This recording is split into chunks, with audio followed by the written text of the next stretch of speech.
Welcome to mind blowing kids 4ാം ക്ലാസ്സിലെ Malayalam worksheet നോക്കാം കേട്ടോ. അപ്പം ഞാവൽക്കാടിന് തീ പിടിച്ചപ്പോൾ മുകളിൽ ചെറുപ്പക്കാരായ ചിലർ മറ്റുള്ളവരെക്കുറിച്ച് ആലോചിക്കാതെ രക്ഷപ്പെടാൻ ശ്രമിച്ചു. ഈ തീരുമാനം ശരിയാണോ? എന്തുകൊണ്ടാണത് അല്ലേ? ഒരിക്കലും ശരിയായില്ല. എന്താണ്? ഒരാപത്ത് വരുമ്പോൾ മറ്റുള്ളവരെയും സഹായിക്കാനുള്ള മനസ്സ് വേണം. വൃദ്ധരെയും അമ്മമാരെയും കുഞ്ഞുങ്ങളെയും എല്ലാം രക്ഷിക്കാനുള്ള കടമ യുവാക്കളായ ആരോഗ്യമുള്ള യുവാക്കളിലാണ് അല്ലേ?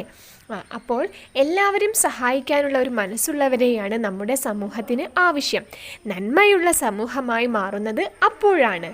മനസ്സിലായോ? അല്ലാതെ ഓടി രക്ഷപ്പെടുകയാണോ വേണ്ടത്? അവർ മാത്രം അല്ല. പോസ്റ്റർ തയ്യാറാക്കാം. അപ്പം മൃഗങ്ങൾ വിളിച്ചു ചേർത്ത് യോഗത്തിന് ശേഷം കാടിന് നേർക്കുള്ള അതിക്രമങ്ങൾക്കെതിരെ പോസ്റ്റർ പതിക്കാൻ തീരുമാനിച്ചു. ഏതെല്ലാം രീതിയിൽ പോസ്റ്റർ ഉണ്ടാക്കാം? ഞാനിവിടെ 2-3 കാണിക്കാം കേട്ടോ. നോക്കിക്കേ ഒരെണ്ണമാണ് ഇത് കേട്ടോ. മൃഗങ്ങളെ ജീവിക്കാൻ അനുവദിക്കുന്നത് നിങ്ങൾക്ക് കുറച്ചുകൂടി ഭംഗിയാക്കാം കേട്ടോ. കണ്ടോ? ഇതുപോലെയൊക്കെ നിങ്ങൾക്ക് ചിത്രം വരച്ചു ചേർക്കാം. വനം ഒരു വരം, ഞങ്ങളുടെ വാസസ്ഥലം നശിപ്പിക്കരുത്. അടുത്ത് നോക്കിക്കേ, മരം മുറിക്കരുത്, ഈ ഭൂമി ഞങ്ങൾക്കും അവകാശപ്പെട്ടതാണ്, മൃഗങ്ങൾക്കെതിരെയുള്ള ക്രൂരത അവസാനിപ്പിക്കൂ. കണ്ടോ? അപ്പോൾ അത്തരത്തിൽ നിങ്ങൾ എന്ത് ചെയ്യുക? ഒട്ടിച്ച് എഴുതി കൊടുക്കട്ടെ. അടുത്തത് എഴുതാം അഭിനയിക്കാം എന്നാണ് കേട്ടോ. മനുഷ്യർ തീ വെച്ചപ്പോൾ അതിൽ പ്രതിഷേധിച്ച് ഓരോ മൃഗങ്ങളും വന്നിട്ട് സിംഹരാജൻ്റെ അടുത്ത് ഓരോരുത്തരായിട്ട് അവർക്ക് പറ്റിയിട്ടുള്ള കാര്യങ്ങൾ പറയാണ്. അപ്പോൾ അവർക്ക് എന്തൊക്കെയാണ് പറയാനുണ്ടാവുക, പ്രതിഷേധം അറിയിക്കാനുണ്ടാവുക എന്ന് നമ്മളോട് കണ്ടെത്തി എഴുതാൻ പറഞ്ഞിട്ടുണ്ട്. ഓരോ മൃഗങ്ങളും എന്തെല്ലാം പറഞ്ഞിട്ടുണ്ടാവും? അപ്പം മുയൽ എന്ത് പറഞ്ഞിട്ടുണ്ടായിരിക്കും? ഓരോ ജീവികളും ഓരോ കാര്യങ്ങൾ പറഞ്ഞിട്ടുണ്ടാവും അല്ലേ? അവസാനം എന്നിട്ട് അതിനൊരു അവസാനം എന്ത് ചെയ്തിട്ടുണ്ടാവും? സിംഹരാജനൊരു മറുപടി കൊടുത്തിട്ടുണ്ടാവും. അപ്പം മുയൽ എന്ത് പറയും? എൻ്റെ ക്യാരറ്റുകളെല്ലാം കത്തി നശിച്ചു, എൻ്റെ മാളവും നശിച്ചു. മാൻ എന്ത് പറയും? പച്ച പുല്ലുകളെല്ലാം നശിച്ചു, എനിക്കിപ്പോൾ ഒന്നും കഴിക്കാനില്ല. കരടി മരത്തിന് മുകളിലെ തേനുകളെല്ലാം നശിച്ചു പോയി, എനിക്ക് കുടിക്കാൻ തേനില്ല. ആന എന്ത് പറയും? പനയോലകളെല്ലാം പോയിട്ടുണ്ട്, ഒന്നും ഭക്ഷിക്കാനില്ല. തത്ത പൊത്തുകളെല്ലാം തീനകത്ത് പെട്ടു, എൻ്റെ കുഞ്ഞുങ്ങളെ കാണാനില്ല അല്ലേ? ഇനിയും നിങ്ങൾക്ക് ഓരോരുത്തരായിട്ട് കാട്ടുപോത്ത് പറയാണ്, മനുഷ്യർ വല്ലാത്തൊരു മനുഷ്യർ തന്നെ എന്നൊക്കെ കൂട്ടിച്ചേർക്കാം അല്ലേ?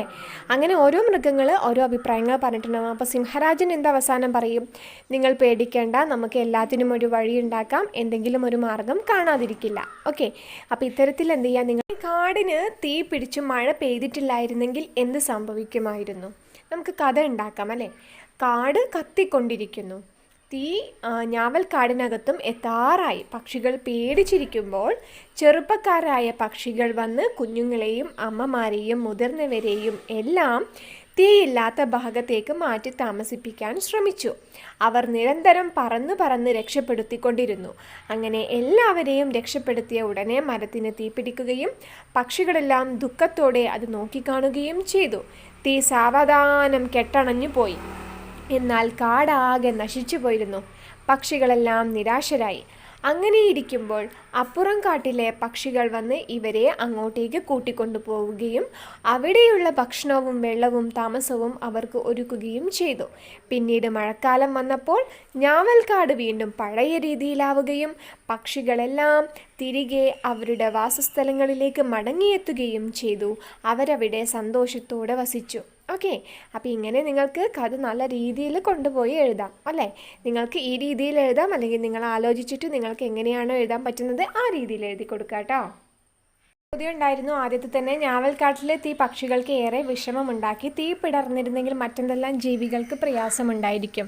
നിങ്ങൾക്ക് അറിയാവുന്ന എല്ലാ മൃഗങ്ങളുടെ പേരും എഴുതാട്ടോ. ആന, സിംഹം, ചെറുപ്രാണികൾ, കൊറ്റിച്ചെടികൾ, മരങ്ങൾ, മുയൽ, മാൻ, കടുവ, കരടി, പാമ്പ്, പൂമ്പാറ്റ, പിന്നെ ഞാൻ പറഞ്ഞില്ലേ ചെടികൾ, പക്ഷികൾ, അങ്ങനെ എന്തൊക്കെ നിങ്ങൾക്ക് കാടിനകത്ത് എന്തെല്ലാം കാണുന്നുണ്ടോ അവയുടെ പേരുകളെല്ലാം അതിനകത്ത് കൂട്ടിച്ചേർക്കാം അല്ലേ? അവരൊക്കെ നശിച്ചു പോയിട്ടുണ്ടാകും, ചെറുപ്രാണികളൊക്കെ.